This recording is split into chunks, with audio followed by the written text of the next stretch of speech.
one of the things that we have run into in plenty of situations, and I remember going back to my youth in the late 80s, being at a SynodCon, which was an organization, it's still around, very fundamental to the growth of the audio engineering and I think systems engineering, right.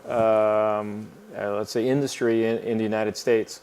It was run by a married couple named Don and Carolyn Davis, who I wrote a seminal book called Sound System Design. I think I have a couple of autographed copies in there. And they were running tests running intelligibility tests in a very highly reverberant church in downtown Los Angeles. And there were 3 different technologies that had been hung.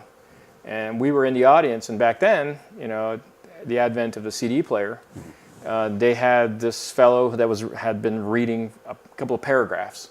And they had a bunch of people that were paid to be there in the audience, and they were writing down what they were hearing.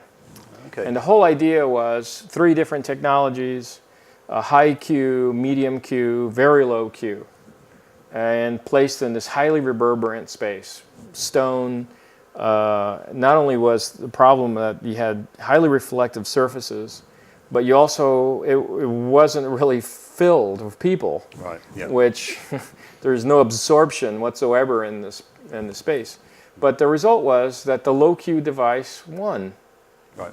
And that was completely the opposite thinking. Let's just say the Altec Lansing guys were not very happy because they had all of these multiple cell horns hanging up there, and that was, the technology of the day, using multi-cell horns to try to solve problems and keep energy off the surfaces. Mm-hmm.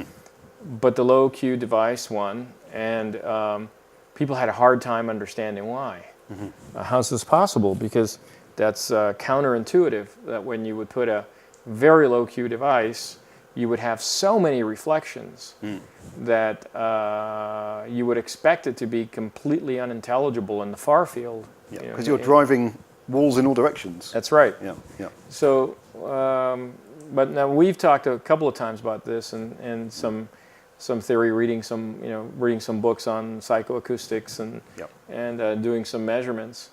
And we've had the same experience using the PL12, where we're hanging it in some very highly reverberant spaces. Mm-hmm. And again, we're 10 meters away, 20 meters away, and intelligibility is fantastic. Yeah, yeah. With your background as a physicist and looking at what the energy is doing, mm-hmm. what are some of your ideas relative to explaining why that is? Sure.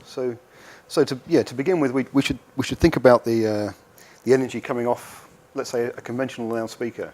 The wavefronts are coherent and related to each other by a very well-defined phase relationship. Now that means that when the outgoing waves from a loudspeaker encounter the reflected waves from a nearby boundary, you get a very strong interference effect. You can get positive enforcement and negative cancellation.